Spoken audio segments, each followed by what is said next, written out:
मजदूर के नाम पे धब्बा है तुम लोग। इतनी मेहनत से मजदूरी की तो क्या 4 पुलिस वालों के डर से छोड़ के जाएंगे तुम लोग? अपने पास एक रास्ता है, सबका फायदा होएगा।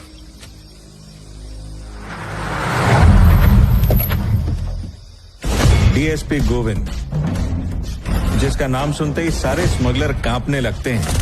जब वो आता है तो स्मगलर अपना माल छोड़कर अपनी जान बचाने में जुट जाते हैं। पेड़ काटने और चेक पोस्ट से माल को ले जाने का काम तभी हो सकता है जब गोविंद सो रहा हो।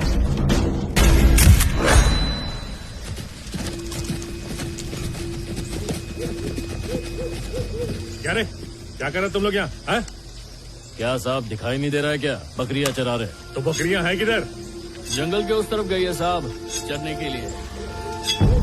कितनी बकरियां लाए हो चराने के लिए?